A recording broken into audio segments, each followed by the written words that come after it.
तर मित्रांनो, मी आज बनवतोय उन्हाळ्यामधला एक स्पेशल ड्रिंक आणि त्याचबरोबर सगळ्यांना आवडणारा मोहब्बत का सरबत।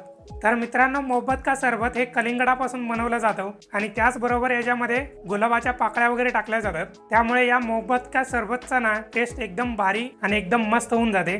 चला तर मग मित्रांनो, फटाफट रेसिपीला स्टार्ट करूया। हो, पण त्याच्या आधी चॅनलला सबस्क्राईब करा, लाईक करा आणि कमेंट करायला विसरू नका।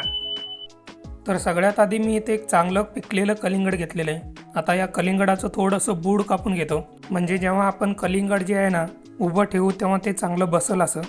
आता मी कलिंगड अर्ध्यामध्ये कापून घेतो, हे बघा अशा प्रकारे कट करून घेतो अर्ध्यामध्ये।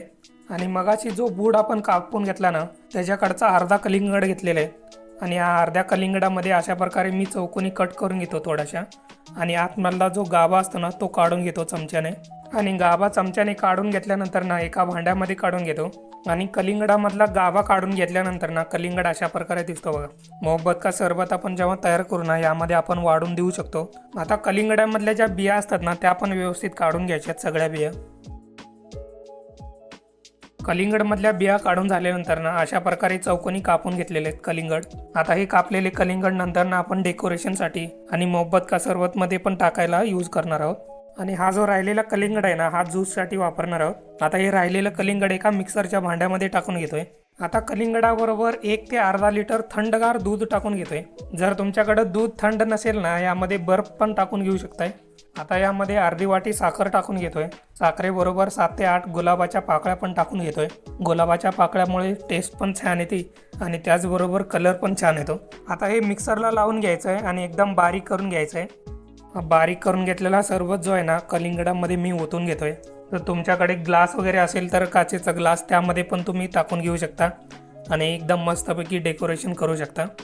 आता वरून बारीक कट करून घेतलेले जे कलिंगडाचे तुकडे होते ना ते टाकून घेतो। हे बघा मंडळी, एकदम साध्या सोप्या पद्धतीने ना आपला मोहब्बत का सरबत रेडी झालेले आहे। आपण यामध्ये कमीत कमी साखर वापरलेले आहे आणि त्याचबरोबर कुठलाही कलर नाही वापरलेला, त्यामुळे टेस्टला एकदम अप्रतिम झालेले। तर मित्रांनो, तुम्ही पण या कडकडत्या उन्हाळ्यामध्ये अशा प्रकारे मोहब्बत का सरबत तुम्ही तयार करू शकता। मग काय मित्रांनो, कसा झालाय मोहब्बत का सरबत? एकदम मस्त झालं की नाही? कलर पण एकदम छान आलेला आहे आणि त्याचबरोबर टेस्टला एकदम अप्रतिम झालेले।